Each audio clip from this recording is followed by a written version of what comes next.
नमस्कार मित्रांनो, तुमच्या सर्वांचं आपल्या या लेक्चरमध्ये स्वागत आहे। बघा, बघता बघता आपण 6व्या टेस्टपर्यंत आलेलो आहोत, म्हणजे आपण अर्ध्याचा टप्पा ओलांडलेला आहे। ठीक आहे, सगळ्यात मोठी गोष्ट आहे आपल्याकडे ऑलरेडी आता 75 क्वेश्चन्स तयार आहेत। 75 क्वेश्चन्स म्हणजे मिनिमम आपल्याकडे 40 पॉईंट्स तयार आहेत। या 40 पॉईंट्सची रिव्हिजन केली का, सगळ्यात महत्त्वाचं हे या 40 पॉईंट्सची रिव्हिजन केली का, हे सर्व पॉईंट्स तुम्ही बघून घेणं अपेक्षित राहील। ठीक आहे, अजून पुढच्या 75 मधनं अजून आपण कन्सिडर करायचं झालं तर असेच 40 पॉईंट आपल्याला येतील। हे एवढे 80 पॉईंट्स जरी केले तरी आपल्याला परीक्षेमध्ये कोणीहीच 15 पैकी 11-12 बरोबर आणण्यासाठी थांबवू शकत नाही, जर लॉजिकल अप्रोच ठेवला तर। ठीक आहे, चलो सुरू करूया। बघा, यशाची गुरुकिल्ली mock test series for group B and group C combined prelims exam 2023 30 April. ठीक आहे, याच्याबद्दलचं आपण टेस्ट सिरीज कंडक्ट करत आहोत। त्याच्याबद्दलचं 6व्या पेपरचं आपण सामान्य विज्ञानाचं डिस्कशन इथे बघून घेणार आहोत। ठीक आहे, चलो आता बघा सुरुवात करूया डायरेक्ट पहिल्या पॉईंटला। आता तुम्ही जर विचार केला असेल की आता आपण खूप दिवसांनी वनस्पतीच्या बायोलॉजीवर प्रश्न, बॉटनीवर आपल्याला प्रश्न आपण फोकस करण्याचा प्रयत्न केला आहे। आता याच्या पुढचे जे 5 पेपर असतील, म्हणजे हा धरून 4 पेपर असतील, या सर्व पेपरमध्ये आपण कन्सिडर करत असताना एखाद दुसरा प्रश्न वनस्पतींच्या बायोलॉजीबद्दल घेणार आहोत। कारण महत्त्वाचं म्हणजे आपण त्याच्याकडचा तो भाग दुर्लक्षित राहतो आणि प्रश्न तिथेच येतो, आपण कन्फ्यूज होऊ शकतो। ठीक आहे, माहिती असणं आपल्याला गरजेचं आहे। ठीक आहे, बघा काय होता प्रश्न वनस्पतींच्या बाबतीमधला, काय बघा, खालीलपैकी कोणत्या वनस्पती संप्रेरकाचा हॉर्मोनचा उपयोग झाडाच्या खोडाची उंची वाढविण्यासाठी होतो। मित्रांनो, 9th पुस्तक आहे ना स्टेट बोर्डचं, त्याच्यामधला हा डेटा आहे रे, एकदम सोपा आहे। बरं, राज्यसेवा 2022ला सुद्धा याच्यावर प्रश्न आहे। त्यानंतर आपल्या गटबला सुद्धा अनेक वेळा आपल्या याच्यावर प्रश्न असलेला बघायला मिळतो। त्यामुळे आपल्या आयडिया क्लिअर असणं गरजेचं आहे। मित्रांनो, ऑक्झिन, जिब्बरलिन, इथिलीन, ॲब्सिसिक ॲसिड हे आपल्याला प्रश्न विचारलेले होते। सरसकट एक काम करायचं, एक पान घ्यायचं, या पानावर प्रत्येक एक संप्रेरक लिहून काढायचं, त्याचा उपयोग जो काय आहे तो बाजूला लिहून काढायचा, 1 पेज 1 मार्क या तत्वावर कार्यरत राहायचं। ठीक आहे, बघा काय आहे ऑक्झिनच्या बाबतीमध्ये सांगायचं झालं तर आपण काय म्हणू शकतो रे। आता मुळामध्ये ऑक्झिनबद्दल तुम्हाला बेसिक आयडिया काय माहिती पाहिजे, तर सगळ्यात पहिल्यांदा याचा शोध कोणी लावला, तर एक वेंट नावाचा शास्त्रज्ञ होता।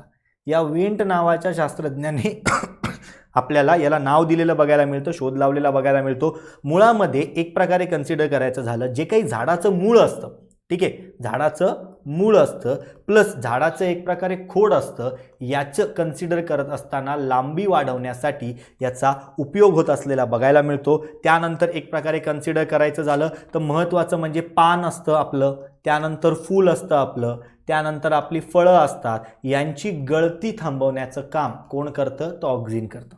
ठीक आहे, त्यानंतर जिब्बरलिनच्या बाबतीमध्ये सांगायचं, हे तुमचं उत्तर आहे ऑप्शन क्रमांक 2। जिब्बरलिनच्या बाबतीमध्ये सांगायचं झालं तर याच्याबद्दल आपल्याला 2 व्यक्ती माहिती पाहिजेत। एक म्हणजे कुरोसावा नावाचे शास्त्रज्ञ होते, त्यांनी आपल्याला शोध लावलेला बघायला मिळतो। आणि जिब्बरलिन हे नाव जे आहे हे यबुटा आणि सुमुकी या 2 शास्त्रज्ञांनी आपल्याला दिलं गेलेलं बघायला मिळतं नाव।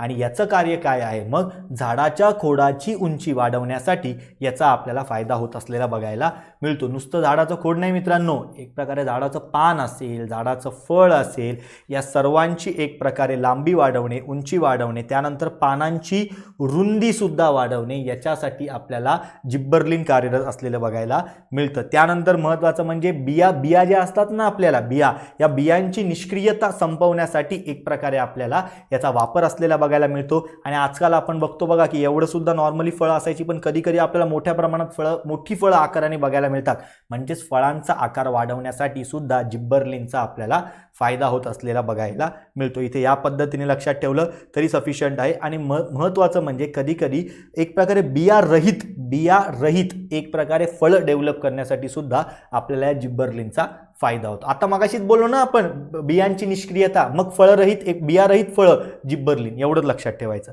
त्यानंतर इथिलीनच्या बाबतीमध्ये आपण चर्चा करतोय मित्रांनो। इथिलीन एक प्रकारे जर कन्सिडर करायचं झालं तर हे वायुरूपी संप्रेरक असतं। काय असतं, वायुरूपी संप्रेरक असतं। ह्याला आपण एक प्रकारे कन्सिडर करत असताना रिपनिंग हार्मोन असं सुद्धा म्हणतो।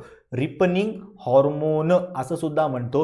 म्हणजेच काय, आपण कधी कधी बघतो बघा, ते म्हणजे काही पदार्थ असतात किंवा काही फळं असतात ते पटकन एक प्रकारे पिकतात किंवा एक प्रकारे पटकन मोठ्या प्रमाणात डेव्हलप होतात. तर एक प्रकारे रिपनिंग हॉर्मोन म्हणजेच काय की फळं जी आहेत ही लवकरात लवकर पिकण्यासाठी किंवा एक प्रकारे पिकवण्यासाठी आपल्याला त्याचा वापर होत असलेला बघायला मिळतो. याचा जो असतो, हे जे काही रिपनिंग हॉर्मोन आहे याचा नेहमी वापर इतर कुठल्या तरी संप्रेरकांमुळे होत असतो किंवा त्यांच्या सोबत होत असतो. म्हणून आपण याला काय म्हणतो, दुय्यम संप्रेरक असं सुद्धा म्हणतो. काय म्हणतो, दुय्यम संप्रेरक असं सुद्धा म्हणतो. आणि ॲब्सिसिक ॲसिड याच्याबद्दल जर सांगायचं झालं तर लक्षात ठेवायचं, एक प्रकारे स्ट्रेस हॉर्मोन म्हणजेच काय, जेव्हा जेव्हा एन्व्हायरमेंटल स्ट्रेस येतं, म्हणजे आता एन्व्हायरमेंटल स्ट्रेस काय रे झाडांसाठी, तर बघा कधी कधी दुष्काळ असतो, ठीक आहे, कधी कधी मोठ्या प्रमाणामध्ये अतिवृष्टी होते. अशा ज्या काही एक प्रकारे नैसर्गिक गोष्टी बघायला मिळतात ज्या एक प्रकारे झाडाच्या डेव्हलपमेंटसाठी चांगल्या नसतात, त्यावेळेस टिकून राहण्यासाठी आपल्याला ॲब्सिसिक ॲसिड कार्यरत असलेला बघायला मिळतं. त्याला स्ट्रेस हॉर्मोन सुद्धा म्हणतो. आपल्या या प्रश्नाचं उत्तर मित्रांनो ऑप्शन क्रमांक 2 पाहिजे. ठीक आहे, या पद्धतीने 1 पेज 1 मार्कच्या तत्वावर सायन्स करून घ्या. 40-50 पेजमध्ये अख्खा सायन्स कव्हर होईल आणि आयुष्यात एकही प्रश्न चुकणार नाही. माहिती असणं हे गरजेचं राहील. ठीक आहे, चलो पुढचा प्रश्न. आता वर्गीकरणाबद्दल प्रश्न विचारलाय, पण जशी तुम्हाला सवय आहे वर्गीकरणाबद्दल स्ट्रेट फॉरवर्ड विचारायची, तसं नाही, हा लॉजिकल प्रश्न विचारलाय. काय बघा, कार्ल वूज यांनी वर्गीकरणाच्या एकूण 6 सृष्टी सांगितल्या. हाच एक प्रश्न आहे, वर्गीकरणाच्या 6 सृष्टी कोणी सांगितल्या, कार्ल वूज यांनी सांगितल्या. हे वर्गीकरण खालीलपैकी कोणत्या घटकावर अवलंबून नाही, असा प्रश्न आहे.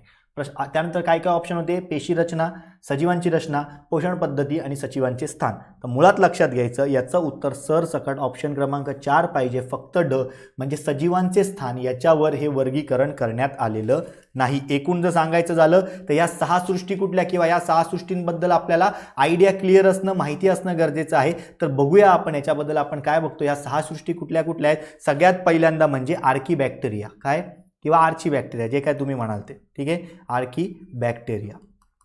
त्यानंतर कन्सिडर करत असताना दुसरा कुठला रे, एक प्रकारे यू बॅक्टेरिया. दुसरा कुठला रे एक प्रकारे कन्सिडर करत असताना यू बॅक्टेरिया. त्यानंतर कन्सिडर करतोय तिसरं आपण कुठलं बघतोय तर प्रोटिस्टा.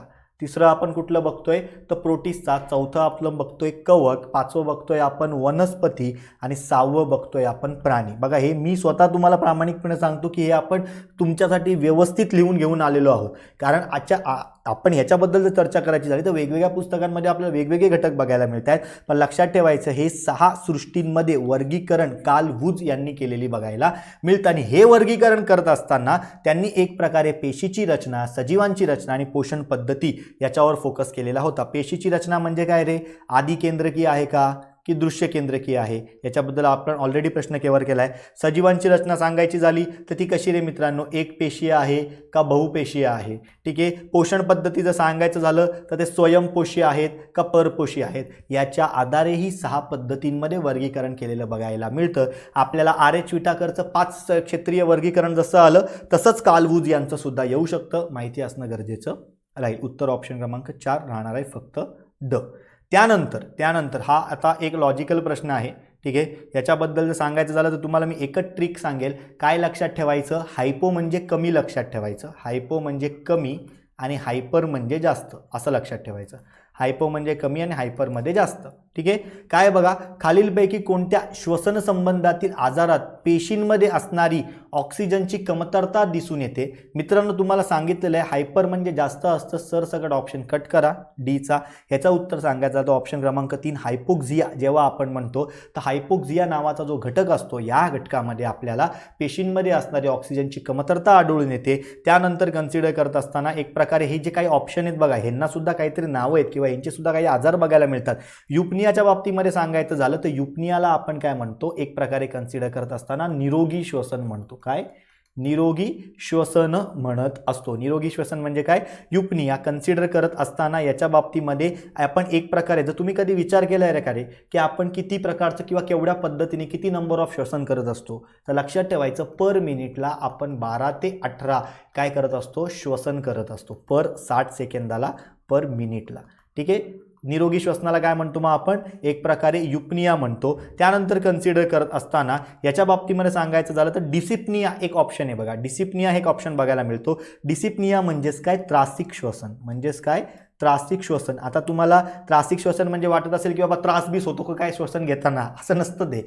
जो काही श्वसनाचा मार्ग आहे किंवा जो काही एक प्रकारे श्वसनाची पद्धत आहे त्या पद्धतीमध्ये जेव्हा एक प्रकारे काय म्हणतो प्रेशर वाढतं आणि त्या पद्धतीला जेव्हा अफेक्ट होत असतो तेव्हा त्याला काय म्हणतो आपण डिस्पनिया असं म्हणत असतो. आपण बघितलंय हायपोक्सिया आणि हायपरइप्निया याच्या बाबतीमध्ये सांगायचं झालं तर साधी गोष्ट मित्रांनो, एक प्रकारे श्वसनाचा दर कमी होणे किंवा एक प्रकारे ऑक्सिजनची कमतरता वगैरेच्या बाबतीमधल्या गोष्टी आहेत आणि जास्तीच्या बाबतीमधल्या गोष्टी आहेत हे या पद्धतीने येतात. उत्तर ऑप्शन क्रमांक 3 आपलं असणं गरजेचं आहे. थोडक्यात मी तुम्हाला कृपया सांगेन की आपलं श्वसन रिलेटेड, त्यानंतर कन्सिडर करत असताना आपलं एक्सक्रिशन रिलेटेड, त्यानंतर आपलं ब्लड सर्क्युलेशन रिलेटेड जे काही आजार आहेत, ठीक आहे, हे आजार बघून या आयोगाचा आजकाल कल या आजारांवर जास्त असतो. ठीक आहे, हे एवढं आपल्याला माहिती असणं गरजेचं राहील.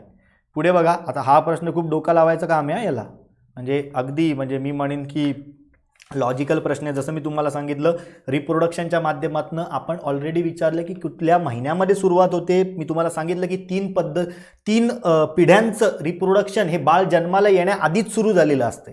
ठीक आहे, बघा जर एखादा बाळ एक प्रकारे पुरुष जातीत जन्माला येत असेल तर तो जेव्हा त्याच्या आईच्या पोटात असतो तेव्हा 7व्या महिन्यापासूनच त्याला एक प्रकारे वृषणजलिका वगैरे आपल्याला येत असलेल्या बघायला मिळतात, टेस्टिस डेव्हलप होत असलेल्या बघायला मिळतात आणि त्याच्या पुढे जाऊन मग ते जेव्हा बाळ जन्माला येतं तेव्हा ती क्रिया पूर्ण होते. म्हणजेच काय, पुढच्या पिढीची रचना ही आतली पिढी किंवा आधीची पिढी जन्माला येण्याआधीच तयार झालेली असते.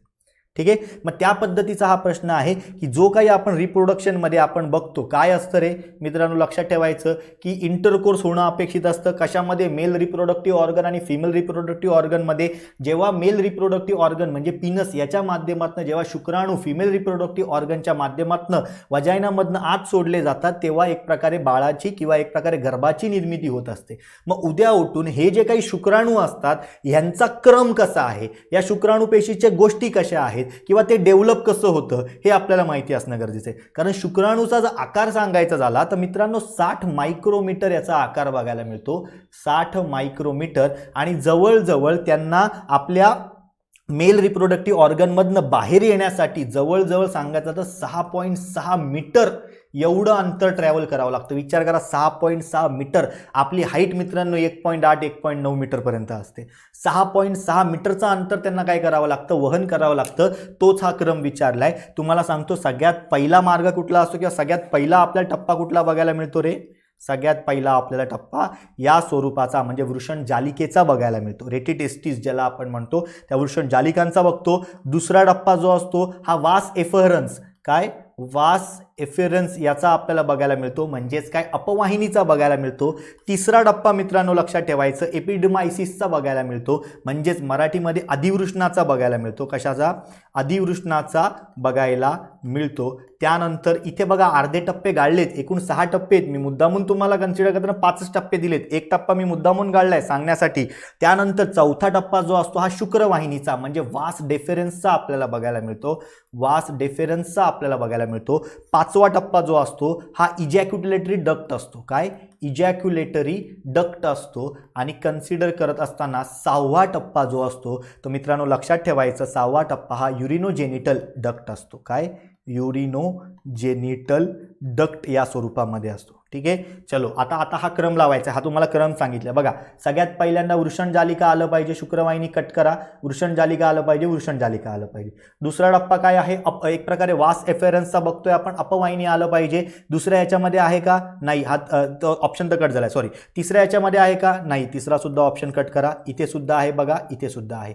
त्यानंतर तिसरा टप्पा कुठला सांगितलाय रे मी, एपिडेमायसिसच्या बाबतीमध्ये जर चर्चा करायचं असेल त्याला काय म्हणतो रे आपण, अधिवृषण म्हणतो, अधिवृषण म्हणतो. मग तिथे आपल्याला इथे अधिवृषण बघायला मिळतंय, इथे सुद्धा अधिवृषण बघायला मिळतं. म्हणजे 1 आणि 4 मध्ये बघा अजून लढाई चालू आहे. चौथा टप्पा आपण कुठला बघतोय, एक प्रकारे कन्सिडर करत असताना वास डेफेरन्सचा बघायला मिळतोय. वास डेफेरन्सचा टप्पा इथे मित्रांनो, इथे एक प्रकारे डायरेक्ट स्खलन वाहिनी किंवा इजॅक्युलेटरी डक्ट सांगितलंय म्हणून ऑप्शन क्रमांक 1 सुद्धा कट होतो. हा तुम्हाला लाईनीत माहिती असणं गरजेचं आहे, ऑप्शन क्रमांक 4.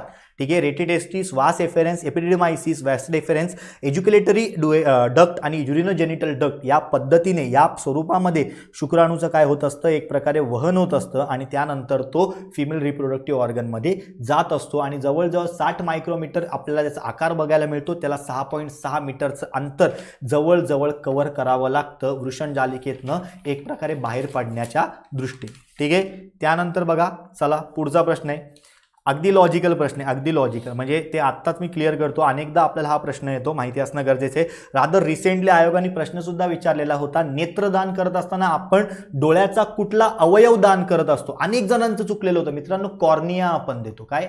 कॉर्निया. जेव्हा नेत्रदान केलं जातं किंवा एकाचा डोळा दुसऱ्याला काढून लावला जातो तेव्हा मोस्टली काय केलं जातं, तर कॉर्निया बदलला जातो. आता आपल्याला रिसेंटली 2022च्या कुठल्या तरी प्रिलिम्समध्ये आयोगाने हा प्रश्न विचारलेला होता, माहिती असणं गरजेचं आहे. तर खालीलपैकी कोणत्या आजाराने ग्रस्त व्यक्ती नेत्रदान करू शकतात, हा प्रश्न आहे मित्रांनो. ऑप्शन क्रमांक 2 ड आणि ई बरोबर पाहिजे. म्हणजेच काय, मधुमेह झालेला असेल, उच्च रक्तदाब सुद्धा असेल, त्यानंतर कन्सिडर करू शकत असताना मधुमेह असेल, उच्च रक्तदाब असेल, त्यानंतर कन्सिडर करायचं झालं तर चष्मा असणाऱ्या व्यक्ती असतील, म्हणजे ज्यांना आता चष्मा, आता मला चष्मा आहे बघा, पण मी रक्तदान करू शकतो. त्यानंतर कन्सिडर करत असताना मोतीबिंदूचं ऑपरेशन झालेलं असेल, मोतीबिंदू फक्त इथे काय ऑपरेशन होणं गरजेचं आहे. हे सर्व व्यक्ती काय करू शकतात, नेत्रदान करू शकतात. मग कोण करू शकत नाही, तर ते लक्षात ठेवायचं, जे मृत व्यक्ती आहेत. तुम्ही म्हणताल पण सर काही काही मृत व्यक्ती सुद्धा डोळ्यांचं दान करत असतात. पण मित्रांनो, मृत व्यक्ती म्हणजेच काय, उद्या उठून समजा काही सर्टन लेवलच्या आतमध्ये, वेळेच्या आतमध्ये त्यांचा जर तो डोळा काढला नाही, तो डोळा वापरू शकत नाही, म्हणजेच मृत व्यक्तीचा अर्थ इथे काय घ्यायचा, ज्याला मरून एक प्रकारे खूप वेळ गेलेला आहे, तो आता त्याचा डोळा काही कामाचा नाही, तो डोळा आपण पुढे वापरू शकत नाही. म्हणजेच काय, मृत व्यक्ती झाला. त्यानंतर एखाद्या आजाराने, रोगाने ग्रस्त असलेला व्यक्ती असेल तर तो व्यक्ती झाला.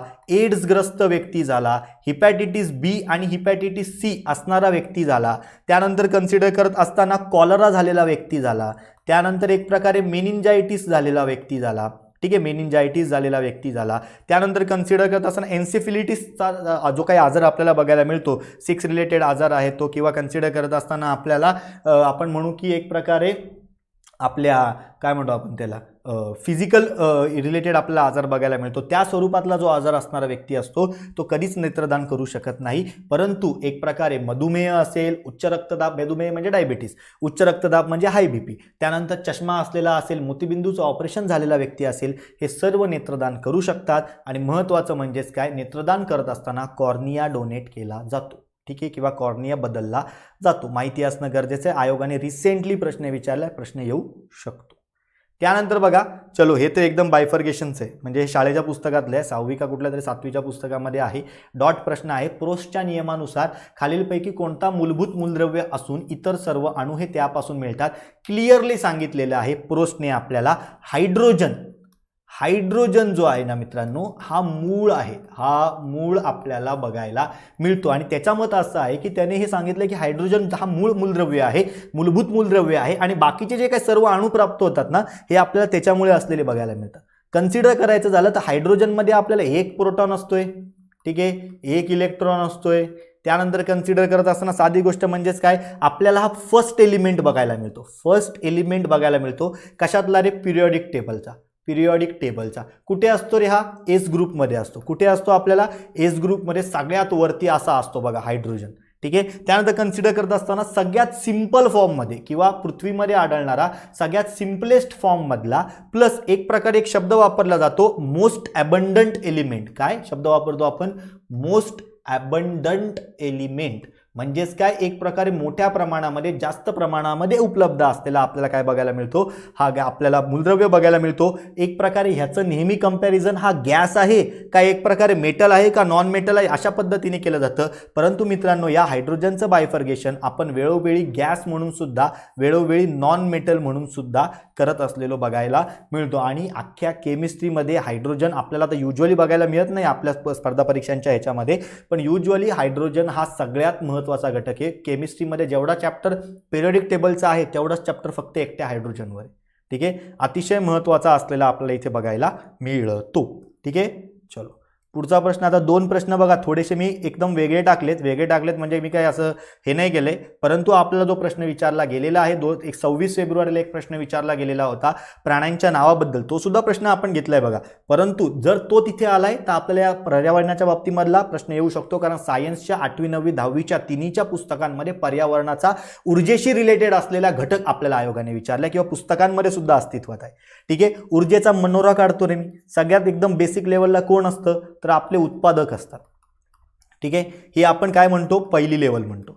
दुसऱ्या लेवलला कोण असतो रे कन्सिडर करत असताना प्राथमिक भक्षक असतात. तिसऱ्या लेवलला काय असतो रे एक प्रकारे द्वितीयक भक्ष्य असतात. तिसऱ्या लेवलला काय असतं रे चौथ्या लेवलला काय असतं तृतीयक भक्ष्य असतात. आणि त्याच्याही वरती कोण असतो मग ॲपेक्स भक्ष्य, म्हणजे आता याच्यावरती काहीच नाही. ठीक आहे, त्यानंतर ऊर्जेच्या वहनाचा सिद्धांत कोणी मांडला असा आयोगाने प्रश्न विचारलेला होता. एक लिंडमन नावाचा व्यक्ती आहे, त्याच्या 10%चा सिद्धांत आपल्याला बघायला मिळतो. म्हणजेच काय ऊर्जा नेहमी 10% पुढे जाते, बाकीची ऊर्जा नष्ट होते. म्हणजेच काय समजा उत्पादक पातळीवर 100 जूल्स असेल, ती वरती जाताना प्राथमिक पातळीवर 1 जूल्स असणार आहे, द्वितीयक पातळीवर 1 जूल असणार आहे, तृतीयक पातळीवर 0.1 असणार आहे, अपेक्स पातळीवर 0.01 असलेली आपल्याला बघायला मिळते. म्हणजेच काय फक्त 10% ऊर्जेचं वहन होतं, बाकी सर्व ऊर्जा ही तिथे काय जाते राखीव ठेवली जाते किंवा वापरली जाते. अशा पद्धतीची रचना असलेली आपल्याला बघायला मिळते. हा सिद्धांत आपल्याला लिंडमन यांनी वापरलेला बघायला मिळतो. आणि त्याच आशयाचा प्रश्न विचारलाय बघा. ऊर्जेच्या मनोऱ्याचा विचार करता खालीलपैकी कोणता गट प्रथम पोषण पातळी निर्देशित करतो? मित्रांनो, प्रथम पोषण पातळी म्हणजे उत्पादक असतात. परिसंस्थेतील सर्व उत्पादक म्हणजेच काय वनस्पती हे आपल्याला प्राथमिक पातळीवर बघायला मिळतात किंवा प्रथम पोषण पातळीवर असतात. लक्षात ठेवायचं, कुठलाच प्राणी कधीच एक प्रकारे कुठली गोष्ट उत्पादित करू शकत नाही. म्हणून मुद्दामून तुमची अजून एक संकल्पना क्लिअर करण्यासाठी बघा, परिस्थितीतील सर्व उत्पादक म्हणजे वनस्पती हे सांगितलेलं आहे. सर्व एक प्रकारे प्राणी वनस्पतींवरच डिपेंड असतात, डायरेक्टली और इनडायरेक्टली. ठीक आहे, म्हणजेच काय आपण बघूया, हरिण जर गवत खात असेल तर गवताच्या बाबतीमध्ये ते वनस्पती झालं. मग भले सिंह जरी हरणाला खात असेल तरी पण एक प्रकारे मग सिंह गवतांवर इनडायरेक्टली डिपेंडेंट आहे ना, कारण गवताला हरणाने खाल्लं ना हरणाला सिंहाने खाल्लंय. A is equal to B, then B is equal to C, then A is equal to C. हे त्या पद्धतीचं आहे. ह्याच आपल्याला काय बघायला मिळतं, ऊर्जा चक्र बघायला मिळतं. मग आपण काय बघतो एक प्रकारे कन्सिडर करत असताना हा एक प्रकारे एनर्जी पिरॅमिड आपल्याला माहिती असणं गरजेचं आहे. त्यानंतर एनर्जी वेव्ह आपल्याला माहिती असणं गरजेचं आहे. या सर्व परिसंस्था ह्या एकमेकांना काय असतात कनेक्टेड असलेल्या बघायला मिळतात. ठीक आहे, हे एवढं जरी इथे लक्षात ठेवलं तरी डेटा सफिशियंट होईल. उत्तर ऑप्शन क्रमांक 1 असणं गरजेचं आहे. त्यानंतर पुढचा प्रश्न आयोगाच्या आवडीचा प्रश्न कानांवर विचारला गेलेला आहे. कान देऊ नाही का आता? काय बघा, मानवीकरणाच्या कानाच्या खालीलपैकी कोणत्या भागात कानाच्या पडद्यापासून कंपनी स्वीकारली जाऊन ती मज्जातंतूद्वारे विद्युत संकेताच्या स्वरूपात मेंदूकडे पाठवली जातात? किती कठीण प्रश्न विचारलाय माहिती का. जर शब्द बघितले ना आपण, ते एवढे कठीण शब्द आहेत. एकदम सोप्या भाषेत सांगू तुम्हाला काय विचारलं इकडे, कुठला भाग आहे कानाचा जो एक प्रकारे इन्फॉर्मेशन घेतो आणि मेंदूकडे पाठवतोय? मित्रांनो, सगळ्यात आतलाच भाग असेल ना. कानांची रचना कशी असते आपल्याला कानाच्या बाबतीमध्ये आपण काय बघतोय रे, आपल्याला आयोगाने प्रश्न विचारलाय काय असतो. सगळ्यात पहिले बाहेर काय असणार आहे, बाह्यकर्ण असणार आहे. मध्ये काय असणार आहे, मध्यकर्ण असणार आहे. आत काय असणार आहे, आंतरकर्ण असणार आहे. मग इकडे मेंदू वगैरे बघायला मिळते आणि इथे ती नलिका वगैरे बघायला मिळते. मग मला सांगा मित्रांनो, तुम्हाला आता मी सोप्या भाषेत काय सांगितलं, साऊंड असा येतो, आंतरकर्ण तो साऊंड घेतो आणि मेंदूकडे पाठवतो. संपला विषय. उत्तर आंतरकर्ण पाहिजे. किती सोपं आहे बघा. फक्त कधी कधी असाच घटक असतो सायन्समध्ये, आपल्याला प्रश्न सोपा असतो, फक्त तो वेगळ्या पद्धतीने विचारला असल्यामुळे आपल्याला कठीण जातो. बाह्यकरणाचं काम काय रे मित्रांनो, एक प्रकारे ध्वनी गोळा करायचा आणि आत पाठवायचा. मध्यकरणाचं काम काय, जो काही कानांचा पडदा असतो ना, हा कानाचा पडदा या मध्यकरणामध्ये असतो. या पडद्याच्या माध्यमातून मध्ये ते एक प्रकारे कंप्रेशन आणि एक प्रकारे जे काही आपण रिफ्रॅक्शन बघायला मिळतात ते तिकडे बघायला मिळतात. आंतरकरणामध्ये तो साऊंड जेव्हा मग पोचला जातो या पद्धतीने, तो आंतरकर्ण घेतो आणि मेंदूकडे पाठवतो. मग रिफ्लेक्सेस पुढे वाहतात असतात. ठीक आहे, मग या कानामध्ये असणाऱ्या आपल्याला एक प्रकारे घटकांबद्दल सुद्धा प्रश्न विचारलेला आहे. तर लक्षात ठेवायचं MIS. एम म्हणजेच काय, मॅलेस. काय मॅलेस. त्यानंतर काय असतं एक प्रकारे इनकस आणि त्यानंतर काय असतो रे, स्टेप्स असतो. हा लाईनीत क्रम आहे, कुठून बाहेरून आतमध्ये. ठीक आहे, MIS जरी लक्षात ठेवलं तरी डेटा सफिशियंट राहील. आयोगाने प्रश्न विचारलेला आहे गट ब च्या पूर्वपरीक्षेलाच. ठीक आहे, चलो पुढचा प्रश्न. आता हाच प्रश्न बघा 26 फेब्रुवारीला आपल्याला आयोगाने विचारलेला होता. आता रिसेंटली आपण काय केलेले आहे, चित्ते भारतात आणलेले आहेत, माहिती असणं गरजेचं आहे. चित्ते आपण भारतात आणलेले बघायला मिळतात. मग याच्यामध्ये जर सांगायचं झालं तर ही सर्वच्या सर्व नावं योग्य आहेत. आपल्याला बघायला मिळते एक प्रकारे योग्य जोडी कुठली. वाघाला काय म्हणतो आपण, पॅन्थेरा टायग्रिस म्हणतो. चित्तेला काय म्हणतो आपण, ॲकिनस जुबॅटस म्हणतो. बिबट्याला काय म्हणतो, पॅन्थेरा पारडस म्हणतो. आणि सिंहाला काय म्हणतो, पॅन्थेरा लिओ म्हणतो. हे सर्वच्या सर्व नावं महत्त्वाची आहेत. एकच लक्षात ठेवायचं, ही जी काय नॉमेनक्लेचर पद्धत आहे, ही नॉमेनक्लेचर पद्धत तुम्हाला माहिती असणं गरजेचं आहे. प्लस जे काही प्राणी सध्या चर्चेत आहे या सर्व प्राण्यांबद्दलची ही जी काही सायंटिफिक नावं आहेत ही आपल्याला माहिती असणं गरजेची आहे. तर खास करून सिंह चर्चेत आहे, वाघ चर्चेत आहे, बिबट्या चर्चेत आहे, चित्ता चर्चेत आहे. चारीच्या चारी चर्चेत. ठीक आहे, वाघांची गणना झाली, चर्चेत आहे. ठीक आहे, चित्ता भारतात नायजेरियातनं भारतात आणला, चर्चेत आहे. एक प्रकारे कन्सिडर करत असताना बिबट्यांची गणना झाली, चर्चेत आहे. सिंहाच्या बाबतीमध्ये गीर अभयारण्यामध्ये पुन्हा एकदा आपल्याला सिंहाची संख्या वाढलेली बघायला मिळते, तो आलेख आलेला होता, ते चर्चेत आहे. ॲटलिस्ट यांची नावं आपल्याला माहिती असणं गरजेची राहते. ठीक आहे, चलो आता हा प्रश्न थोडा हॅशटॅग घ्या. हा प्रश्न थोडा हॅशटॅग आहे. ठीक आहे, कसा तो तुम्हाला मी सांगतो. प्रकाशाच्या विकिरणाबद्दल प्रश्न विचारला आहे. प्रकाशाचं विकिरण, याला काय म्हणतो रे आपण, स्कॅटरिंग ऑफ लाईट म्हणतो. याला काय म्हणतो रे आपण, स्कॅटरिंग ऑफ लाईट असं म्हणत असतो. कन्सिडर करत असताना स्कॅटरिंग ऑफ लाईट म्हणजे काय रे, याच्यामध्ये टिंडल इफेक्ट असतो. कुठला, टिंडल इफेक्ट असतो. आपल्याला आयोगाने प्रश्न विचारलेला आहे. टिंडल इफेक्ट म्हणजे काय, कधी तुम्ही असं बघितलंय का, असं आपण विचार करत असतो, सकाळ विकाळचा वेळ असतो, असं ऊन येत असतं आणि उन्हाच्या माध्यमातून समजा तुम्ही इथे बसलेले आहात. ठीक आहे, विचार करतात आता कसं मार्क होईल, कधी परीक्षा होईल त्याची. हे ऊन पडलं तुमच्यावर, इथे तुम्हाला ना उन्हामध्ये असे वेगवेगळे बिंदू दिसतात बघा, धुलीकण दिसतात, धुकं दिसतं, धूर दिसतो. मग याच दिसण्याला आपण काय म्हणत असतो, स्कॅटरिंग ऑफ लाईट म्हणत असतो. स्कॅटरिंग ऑफ लाईट म्हणत असतो. ही स्कॅटरिंग ऑफ लाईट एक प्रकारे पाण्याच्या बाबतीमध्ये सुद्धा लागू होते. हा शोध आपले CV रमन यांनी लावलेला होता, म्हणून त्यांना आपण काय एक प्रकारे कन्सिडर करत असताना त्यांना नोबेल सुद्धा या बाबतीमध्ये मिळालेला बघायला मिळतोय.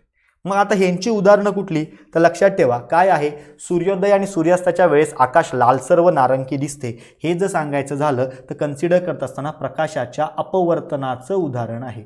प्रकाशाच्या अपवर्तनाचं उदाहरण आपल्याला बघायला मिळतं. ठीक आहे, रिफ्रॅक्शन, अपवर्तनाचं उदाहरण आपल्याला बघायला मिळतं. समुद्राच्या पाण्याचा रंग निळा असतो, हे आपल्याला स्कॅटरिंग ऑफ लाईट म्हणजेच काय, प्रकाशाचं विकिरण ह्याचं बघायला मिळतं. म्हणजे बत पाहिजे. ठीक आहे, पाण्याच्या पृष्ठभागावर तेल सांडल्यास सदर पृष्ठभाग रंगीत दिसतो. याच्या बाबतीमध्ये सांगायचं झालं ते इंटरफिअरन्स ऑफ लाईट. ठीक आहे, इंटरफिअरन्स ऑफ लाईट म्हणजे प्रकाशाचा हस्तक्षेप असं बघायला मिळतो, पण तो सुद्धा घटक आपल्या स्कॅटरिंगमुळेच बघायला मिळतो.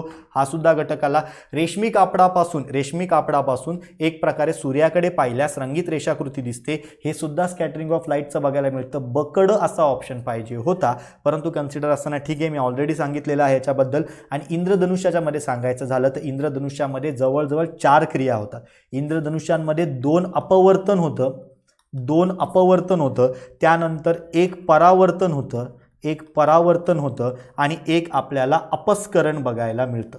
कधी कधी आयोगाने डायरेक्ट प्रश्न विचारलेला आहे, खालीलपैकी कुठलं प्रकाशाच्या अपस्करणाचं उदाहरण आहे, तर तेव्हा इंद्रधनुष्य हे आपलं उत्तर होतं. आपल्याला अनेक वेळा आयोगाने ASO वगैरेची कंबाईनची प्रिलिम्स होती आधीची वेगळी, तेव्हा हे प्रश्न विचारलेले माहिती असणं गरजेचं आहे. एक काम करायचं, तुम्ही बघू शकता टेलिग्राम चॅनलला सुद्धा मी इन्फॉर्मेशन टाकणार आहे. महत्त्वाचं म्हणजे काय आहे, प्रकाशाचं विकिरण लगेच 4 उदाहरणं लिहून काढायचं, प्रकाशाचं परावर्तन लगेच 4 उदाहरणं लिहून काढा, प्रकाशाचं एक प्रकारे टोटल इंटरनल रिफ्रॅक्शन लगेच 2 उदाहरणं लिहून काढा, इंद्रधनुष्यामध्ये काय होतं लगेच 2 उदाहरण लिहून काढा. आपल्याला ह्याच्यावर प्रश्न विचारला जातो, माहिती असणं गरजेचं राहील. ठीक आहे, चलो या पद्धतीने बघणं इथे अपेक्षित होतं. बघा टेक्निकली इथे तर कट होतोय, त्यामुळे बघू शकत नाही आपण. इंद्रधनुष्यामध्ये आपण अपवर्तन, परावर्तन, अपस्करण बघतोय, ई सुद्धा बघायला मिळतोय. क आणि ड असा ऑप्शन लिहू शकतो आपण त्यातल्या त्यात, उत्तर ऑप्शन क्रमांक 3, पण ब सुद्धा असलेलं आहे, त्यामुळे एकतर तुम्ही उत्तर ऑप्शन क्रमांक 3 कन्सिडर करा किंवा मग हॅशटॅग कन्सिडर करा. ठीक आहे, चलो पुढचं. खालीलपैकी कोणत्या कारणामुळे सर्वसाधारण वापरात असलेल्या तापमापीमध्ये पाण्याचा वापर केला जात नाही? पाण्याचा वापर का करत नाही रे आपण? काय वाटतं तुम्हाला, पाण्याचा वापर आपण का करत नाही? तुम्ही कधी बघितलंय का, पाणी जे असतं आपलं साधी एक प्रकारे बघा, पाणी 0 डिग्री सेल्सिअसला काय असतं रे, गोठलेलं असते, बर्फ असतोय. 100 डिग्री सेल्सिअसला आपल्याला काय बघायला मिळतं, पाण्याची वाफ बघायला मिळते. आता असं होतं का, 0ला गोठलंय, 99ला पण गोठले आणि डायरेक्ट 100ला वाफ झाली, असं होतं का? असं कधी होतंय का? नाही. म्हणजे 0 पासून जेव्हा आपण 100 पर्यंत जातो तेव्हा आपल्या त्याच्यातला बर्फ गुण कमी होतो, धातू गुण सॉलिड गुण कमी होतो, स्थायू गुण कमी होतो आणि एक प्रकारे वायू गुण वाढलेला असलेला बघायला मिळतो आणि मध्ये आपल्याला काय बघायला मिळतो? मग द्रव गुण बघायला मिळतो. सांगायचं तात्पर्य काय की एक प्रकारे पाणी जे असतं ना हे हायली आपल्याला काय बघायला मिळतं? सेन्सिटिव्ह बघायला मिळतं. म्हणजेच पाण्याची जी काही विशिष्ट उष्माधारकता असते ना ही तापमानानुसार नेहमी बदलत असते. म्हणून आपण म्हणतो की आपल्याला त्याचा वापर तापमापीमध्ये करायला मिळत नाही. एक प्रकारे म्हणून मग आपण त्याच्याऐवजी काय करतो? पारा वापरतो. या पद्धतीने लक्षात ठेवलं तरी सफिशियंट आहे. पाण्याची विशिष्ट उष्माधारकता तापमानानुसार पाणी एक प्रकारे बदलते म्हणून आपण ते वापरू शकत नाही. नाहीतर मला सांगा ना, साधी गोष्ट आहे, एखाद्याचं टेम्परेचर असेल 36 डिग्री सेल्सिअस, एखाद्याचं असेल 42 डिग्री सेल्सिअस, झालं ना याच्यामध्ये बदल पाण्यामध्ये, मग कसं काय कळायचं काय बरोबर आहे काय चूक आहे? म्हणूनच आपण बघत असताना पाण्याची विशिष्ट उष्माधारकता ही तापमानानुसार बदलते म्हणून तिचा वापर सर्वसाधारणपणे आपण तापमापीमध्ये करत नाही. मग काय वापरतो तापमापीमध्ये? आपण पारा वापरतो. साधी गोष्ट आहे. पाण्याचं असंगत आचरण म्हणजेच काय? 0 डिग्री ते 4 डिग्री सेल्सिअस मध्ये जो काही घनतेत बदल होतो त्याला आपण काय म्हणतो? पाण्याचं असंगत आचरण म्हणतो. एवढं लक्षात ठेवलं तरी सफिशियंट आहे. सर्वात जास्त घनता तुम्हाला वाटेल की बर्फ निर्माण होतोय 0 डिग्री सेल्सिअसला, मग सर्वात जास्त घनता ही आपल्याला कुठे बघायला मिळते? तर एक प्रकारे 0 डिग्री सेल्सिअसला. तसं नाहीये मित्रांनो. 4 डिग्री सेल्सिअसला पाण्याची सर्वात जास्त घनता असते. हाच प्रश्न 10 वेळा विचारला असेल आयोगाने प्रिलिम्सला, 10 वेळा. आणि आता तर मेन्सला पण येतात. मेन्सला सुद्धा तेच आपले जुने प्रश्न पॉईंट्स बघायला रिपीट होत असलेले बघायला मिळू शकतात. माहिती असणं इथे क्लिअरली गरजेचं आहे. त्यानंतर कन्सिडर करता बघा हे साधे गोष्ट आहे, उत्तर येणं गरजेचं होतं आहे. त्यानंतर पुढे बघा एक छोटासा प्रश्न विचारला आहे मी ऊर्जेच्या बाबतीमधला. बेसिक एकदम केमिस्ट्रीचा प्रश्न आहे. बेसिक केमिस्ट्रीचा प्रश्न आहे.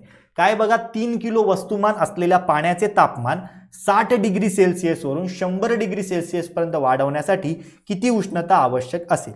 साधी गोष्ट आहे मित्रांनो. याच्यासाठी फॉर्म्युला वापरायचा MCT. एम म्हणजे काय? मास. सी म्हणजे काय? पाण्याची विशिष्ट उष्माधारकता. काय?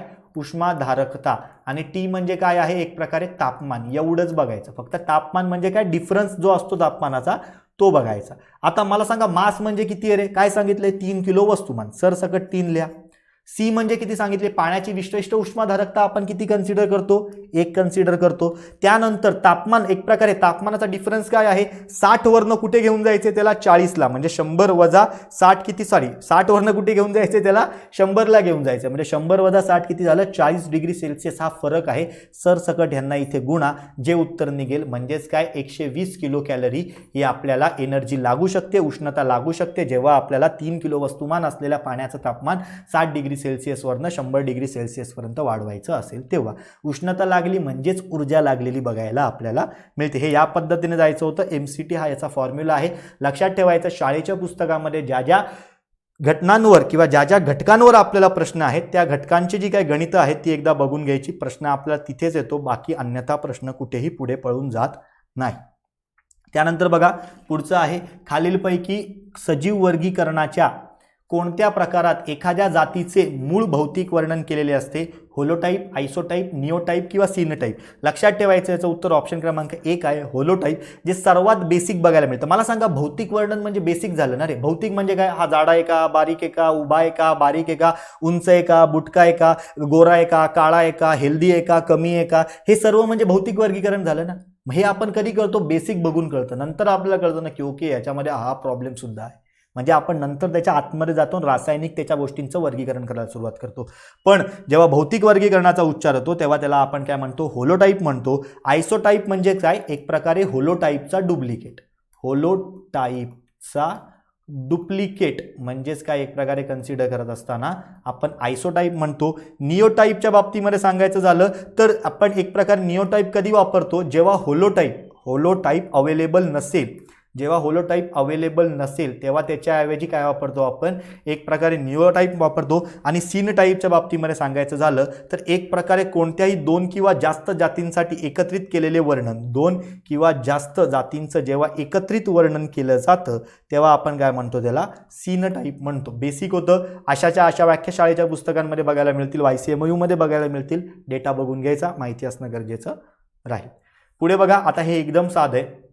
एकदम सोपं आहे, फॅक्च्युअल इन्फॉर्मेशन. मी तुम्हाला सांगितलं, तुम्ही नोटीस केलं असेल ना, तरी मुद्दामून मी एक प्रश्न असा काहीतरी आकडेवारी टाकून देतो, कारण आपल्याला प्रश्न येतो. आयोगाने विचारलंय आपण एका दिवसामध्ये किती हवा घेतो, किती हवा सोडतो. आपल्याला आयोगाने विचारले किती मूत्र दिवसभरात तयार होतं, त्याच अँगलचा हा प्रश्न आहे. लक्षात ठेवायचं, कोणत्याही निरोगी मानवी फुफ्फुसात आपल्याला 750 मिलियन वायुकोश अल्व्हिओलॉल्स बघायला मिळू शकतात. म्हणजेच काय, आपण जर कन्सिडर करायचं झालं तर आपला एक प्रकारे कसा बघायला मिळतो रे, फुफ्फुस या पद्धतीने बघायला मिळतो. आणि फुफ्फुसाचा कार्यात्मक आणि रचनात्मक घटक कुठला असतो, हे वायुकोश असतात. हे वायुकोश आपल्याला या पद्धतीने बघायला मिळतात. जवळजवळ 750 मिलियन वायुकोश आपल्याला एका काय बघायला मिळतात, एका फुफ्फुसात बघायला मिळतात. आणि मध्ये इथे आपलं असं हार्ट असतं. ठीक आहे, फॅक्च्युअल इन्फॉर्मेशन आहे, माहिती असणं गरजेचं आहे. म्हणून आपण म्हणतो हे दारू सिगरेट का प्यायच्या नाहीत, किंवा एक प्रकारे चुकीच्या हवेमध्ये का जायचं नाही. या वायुकोश अफेक्ट होतात. या वायुकोश अफेक्ट झाल्यानंतर ते कार्य करायला बंद पडतात आणि ते काळे होतात. ती आपल्या टारची ॲड येते बघा, टारची ॲड. कुठलाही मूवी सुरू होत असतो तेव्हा एक व्यक्ती असतो, तो जास्त सिगरेट पितो, मग सगळं त्याचं जळून जातं, मग तो टार जमा होतो. हे ते आहे. ठीक आहे, चलो पुढचं. आता हा सुद्धा एक लॉजिकल प्रश्न आहे, आयोगाने एकदा आपल्याला विचारलेला सुद्धा होता या अँगलचा. निसर्गात आढळणाऱ्या हरितगृह वायूंमध्ये सर्वाधिक प्रमाण खालीलपैकी कोणत्या वायूचे असते. मित्रांनो, तुम्ही अनेकांनी उत्तर याचं क्लोरोफ्लोरोकार्बन लिहिलेलं असेल, पण मित्रांनो लक्षात ठेवायचं, सर्वात मोठा ग्रीन वायू आपल्याला ग्रीन हाऊस गॅस बघायला मिळतो तो कार्बन डायऑक्साईड आहे. मित्रांनो, सर्वात जास्त जो काही आढळतो तो आपल्याला एक प्रकारे कोण आढळतो, तर कार्बन डायऑक्साईड आढळतो. हरितगृह वायू काय असतात, त्यांची आपल्याला घनता जास्त बघायला मिळते, त्यामुळे ते वर जाण्याऐवजी तिथेच राहतात. तिथेच राहत असल्यामुळे कन्सिडर करत असताना ते वातावरण दूषित करतात किंवा खराब करतात. आणि जर ते चुकून माकून वर गेले तर त्यांची घनता एवढी जास्त असते, तर जो ओझोन लेअर असतो त्याला ते डायरेक्ट छिद्र पाडतात आणि ज्याच्याकडून UV रेज आपल्याला जास्त इम्पॅक्ट झालेले बघायला मिळतात. त्याच्यामुळे पृथ्वीचं तापमान वाढतं, उष्णता वाढते, ग्लोबल वॉर्मिंग होते. ठीक आहे, हे तुम्हाला एवढं माहिती असणं इथे गरजेचं आहे. बघा मित्रांनो, 6वा हा पेपर होता. 500 रुपयामध्ये 10 टेस्ट आपल्याला मिळत आहेत. साधी गोष्ट आहे, कन्सिडर करत असताना 50 रुपयांमध्येच एक पेपर आपल्याला बघायला मिळतोय. फक्त 50 रुपये पर पेपर पडतोय. आणि क्वालिटी बघून जर कन्सिडर करायचं झालं तर मित्रांनो, 5000 रुपये जरी दिले एका पेपरला तरी एवढी चांगली क्वालिटी तुम्हाला मिळू शकणार नाही. ठीक आहे, तुम्हाला माहिती आहे कोण कोण आहे. श्रीकांत साठे सर स्वतः आहेत अनअकॅडमीमध्ये, किंवा ओव्हरऑल सुद्धा आपण त्यांना काय म्हणून ओळखतो, तर एक प्रकारे कन्सिडर करत असताना करंटचे किंग म्हणून ओळखतो.